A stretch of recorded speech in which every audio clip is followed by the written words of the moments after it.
ഇപ്പോൾ പ്രധാനമായി പത്തനംതിട്ട കോന്നി ജയിച്ചെങ്കിലും പ്രധാന ഒരു ആരോപണം വരുന്ന കോൺഗ്രസ് ബി ജെ പി ഡീലാണ്. എങ്ങനെയാണ് കോന്നിയിൽ അത് നടന്നിട്ടുള്ളത്?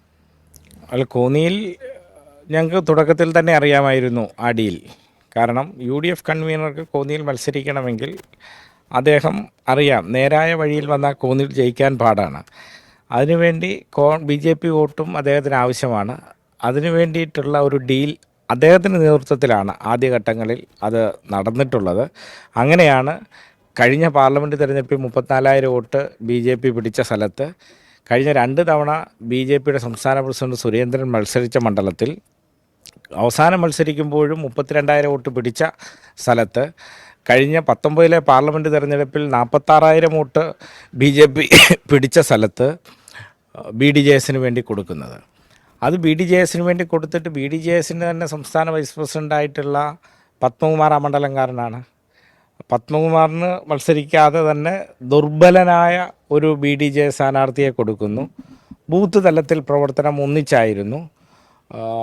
തെരഞ്ഞെടുപ്പ് ദിവസം 2 ആൾ കൂടി ഒരു ബൂത്തായിരുന്നു പല സ്ഥലങ്ങളിലും. അങ്ങനെ പരസ്യമായിട്ട് തന്നെ പ്രവർത്തിച്ചാണ് അവർ മുമ്പോട്ട് പോകുന്നത്. പക്ഷേ ഞങ്ങളത് വളരെ നേരത്തെ തന്നെ മനസ്സിലാക്കിയിരുന്നു. ആ നിലയിലേക്ക് അവർ മാറുമെന്ന് ഞങ്ങൾ വളരെ നേരത്തെ തന്നെ മനസ്സിലാക്കിക്കൊണ്ട് അതിനാവശ്യമായ സംഘടനാ പ്രവർത്തനങ്ങൾ LDF നടത്തിയത് കൊണ്ടാണ് ഈ ട്രെൻഡിനിടയിലും പിടിച്ചു നിന്ന് വിജയിക്കാൻ വേണ്ടി കഴിഞ്ഞിട്ടുള്ളത്.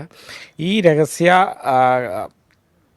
ധാരണയ്ക്ക് UDF കൺവീനറോടൊപ്പം തിരുവനന്തപുരം കേന്ദ്രീകരിച്ച് അദ്ദേഹത്തിൻ്റെ ബന്ധുവായ ഒരു വ്യവസായിയും ഇടനില നിന്നിട്ടുണ്ട്, BJPയുടെ സംസ്ഥാന നേതൃത്വവുമായി എന്നെല്ലാമാണ് കോൺഗ്രസ് കേന്ദ്രങ്ങളിൽ നിന്നെല്ലാം പുറത്തു വരുന്ന വാർത്തകൾ. അതെല്ലാം പരിശോധിക്കപ്പെടേണ്ടതാണ്. ഇപ്പോൾ കേരളത്തിൽ ആകെ ട്രെൻഡ് UDFന് അനുകൂലമായി അടിക്കുമ്പോഴും നേമത്ത് മുരളീധരൻ പിടിച്ചതിനേക്കാൾ 10,000-ലധികം വോട്ട് കുറച്ചാണ് ശബരിനാഥിന് കിട്ടുന്നത്. ട്രെൻഡ് UDF അനുകൂലമാണ്. കഴക്കൂട്ടത്തെ SS ലാൽ കഴിഞ്ഞ തവണ പിടിച്ചതിൽ ആയിരക്കണക്കിന് വോട്ടിന് കുറവാണ് ശരത്ചന്ദ്ര പ്രസാദ് പിടിക്കുന്നത്. അതുകൊണ്ടാണല്ലോ അവിടെയെല്ലാം 2 BJP ജയിച്ചിട്ടുള്ളത്. ഇതെല്ലാം പരിശോധിക്കപ്പെടേണ്ടതാണ്. അത് കോന്നിയിലേക്ക് ഒരു ഫിഗർ, കണക്കുകൾ അങ്ങനെ തന്നെ സ്ഥാപിക്കാൻ പറ്റുന്ന കണക്കുകളാണോ വരുന്നത്? തീർച്ചയായും ഉറപ്പല്ലേ. കാരണം ഇലക്ഷന് ശേഷം ഞങ്ങൾ കണക്കെടുത്തു. ഞങ്ങൾക്ക് 59,300 വോട്ട് കിട്ടും എന്നായിരുന്നു ഞങ്ങളുടെ കണക്ക്. ഞങ്ങൾക്ക് 60,800ഓളം വോട്ടുകൾ ഞങ്ങൾക്ക് ലഭിച്ചു. കോൺഗ്രസ് 51,000 വോട്ട് കിട്ടും എന്നായിരുന്നു കണക്ക്. അവർക്ക് 58,000 വോട്ട് ലഭിച്ചു. ലഭിക്കാൻ കാരണം എന്താ? അപ്പോഴും ഞങ്ങൾ കരുതിയ 10,000 BJP വോട്ട് മാറിയാൽ 22,000 വോട്ട് BJPക്ക് എങ്ങനെ ലഭിക്കുമെന്നുള്ളതായിരുന്നു. പക്ഷേ അത് 15,000-ലേക്ക് മാറി. ബ്ലോക്കായിട്ട് ബൂത്തുകൾ എടുത്ത് പരിശോധിച്ചാൽ നമുക്ക് മനസ്സിലാവും.